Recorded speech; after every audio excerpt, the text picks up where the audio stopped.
V dnešním dílu Proměny je s námi 31letá Pavlína Bartošová z Opatova. Pavlína je na mateřské dovolené a její největší přání je mít den pouze pro sebe.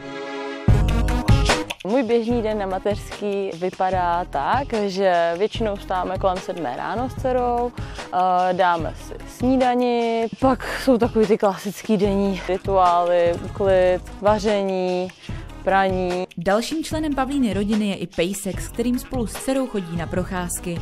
Pavlína se kromě dcery stará i o svoji babičku. Bydlím v domku rodinným na vesnici, bydlím tam i se svojí babičkou. Babička už teďka potřebuje občas jakoby nějakou pomoc, takže se snažím jí se vším pomoct, když to jde. A kdo se nám o Pavlínu bude starat? O její image si popovídáme s vlasovou návrhářkou Janou Burdovou, společně se stylistkou Julií Silajdžič za Fashion Arena Prague Outlet a vizážistkou Hankou Hradeckou za Farmacy. Pavlína je na mateřské, ale má luxusní vlasy, takže já ji je zkrátím, udělám jí to tak, aby si to sama mohla udržovat. A zaměřím se na barvu. Já se u Pavlíny zaměřím na zvýraznění očí. Má krásný mandlový tvar očí a sjednotím jí pleť make-upem. Skvěle, a já za mě určitě Pavlíně nabídnu nějaké zářivé barvy, odstíny zelené zkusíme a hrozně ráda bych ji viděla v overallu, tak uvidíme, jak jí bude slušet. A teď už pojďme na samotnou proměnu.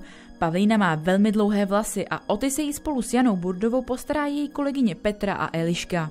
Pavlíno, my jsme si povídali už o tom, proč jsi se přihlásila do proměny. A pochopila jsem z toho, že potřebuješ trošku zaměřit pozornost sama na sebe, viď? Je to tak? Říkala jsi, že máš ráda sport a že jsi sportovní typ a zároveň máš dlouhé vlasy a přála by si, aby zůstaly dlouhé. Zkusíme tohleto spojit. Bych se ráda zaměřila na to, aby to opravdu vystihlo třeba ty složky osobnosti, které momentálně jsou skryté. A to je Pavlína uvnitř, ne ta pečující o rodinu, o dítě, o manžela, o zahrádku, ale zkusím se dostat trošku do tebe. Zkusíme sladit to, co ten tvůj životní styl momentální a tohle, co vyjadřuješ těma vlasama.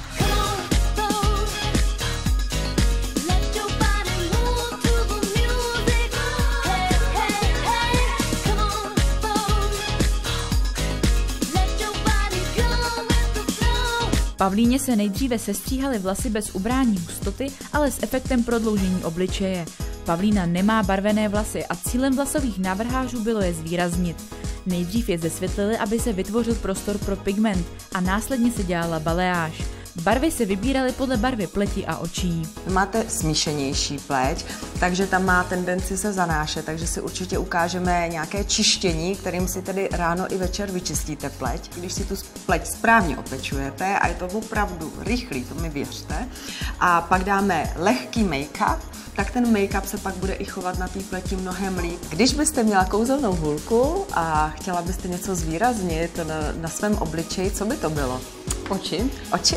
Tak máte pravdu, dneska se opravdu zaměříme na líčení očí, tak dneska si to vyzkoušíme a já vám ukážu, že je to opravdu jednoduchý a zabere to chviličku.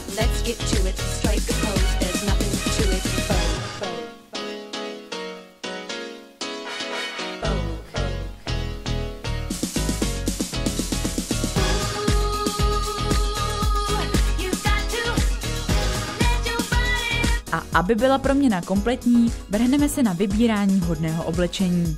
Pavlína, řekni nám prosím tě, jak se oblíkáš normálně v svém běžném životě.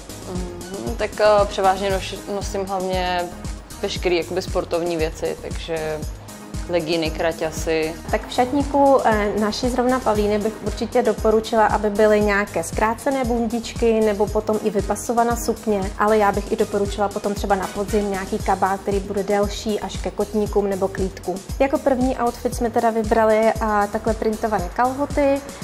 Budeme je doplňovat potom jednoduchým tričkem a bomberem nebo džínovou bundu, co nám líp sedne. Jako druhý outfit jsme teda vybrali takovouhle prodlouženou sukni s rozparkem vepředu, s vysokým pasem a jako třetí outfit jsme potom zvolili dost elegantní, krásný, dlouhý overall, který se bude hodit i na nějakou příležitost.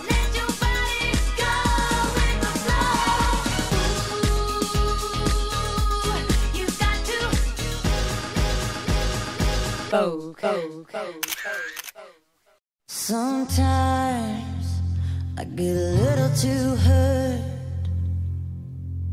Got my mind going places that ain't wanna go. Den Pavlíny se pomalu blíží ke konci a tak přišel čas na zhodnocení celé proměny. Tak Pavlíno, máš to dneska za sebou. Bylo to náročný, bylo to dlouhý.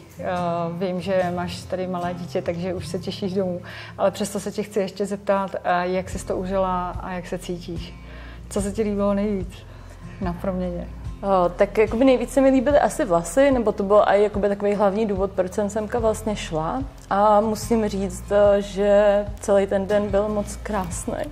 Ojoj. Je to takový dojemný, viď? Být v hlavní roli a ty lidi, co o tebe pečují, je to asi pro tebe nezvyklý, když jsi na mateřský dovolení. Jo. Celý rok vlastně se ten směr točil někam úplně jinam, než vlastně na mě. Děkuju, že jsi s náma spolupracovala. Já taky moc děkuju a hlavně všem, slyšíte to dneska. A aby se jí proměna dařila i nadále v soukromém životě, odnese si kompletní outfit z Fashion Arena Prague Outlet, kosmetiku Farmacy, vlasové přípravky Redken a poukaz do studia Jana Burdová.